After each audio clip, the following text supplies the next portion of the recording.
Day 2 of Mayor-elect Brandon Johnson stepping into his new role, and he sat down for a one-on-one interview with our Tia Ewing. And Tia joins us now. And Tia, what did he have to say about his first plans? Well, what was really interesting is we were only supposed to talk for about 15 minutes, but that turned into about 30 minutes. The mayor-elect talked about his family, if he is now beholden to the Chicago Teachers Union, and the Chicago FOP president's remarks.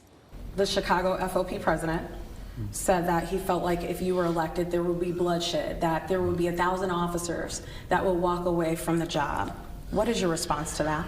Well, look, there are police officers who show up every single day to do their job.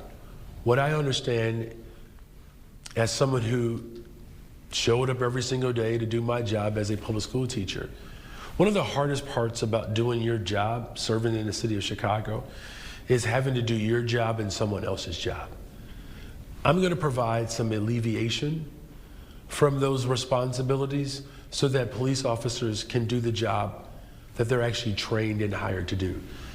Well, let's face it, Mayor-elect Brandon Johnson has a really tough job ahead and says he's going to look at the structure of the Chicago Police Department and wants to hire mental health professionals to respond to nonviolent police calls, freeing up sworn police officers. Also, 2 weeks after Johnson is sworn in is Memorial Day weekend.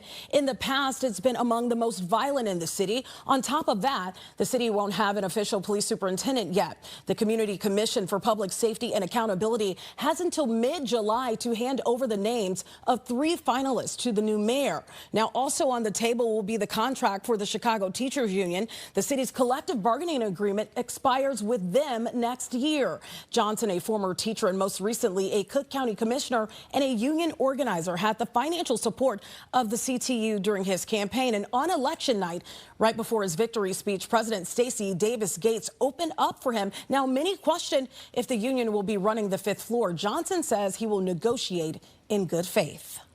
I'm a parent, and my negotiations in this moment are essentially attached to my belief that what I want for my children, I want for every single child in the city of Chicago.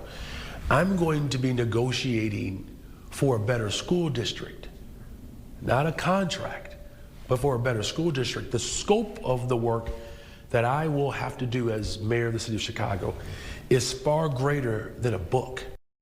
Now, the official transition for Brandon Johnson will take place on Monday. That's May 15th when he's actually sworn in. And in fact, Roseanne, this afternoon at around 1:30, he's going to be meeting with Mayor Lori Lightfoot. He says he looks forward to that meeting and hopefully can gain some insight from the outgoing mayor. Yes, he has a big job ahead, but it sounds like he knows that. Absolutely. All right. Thank you so much, Tia.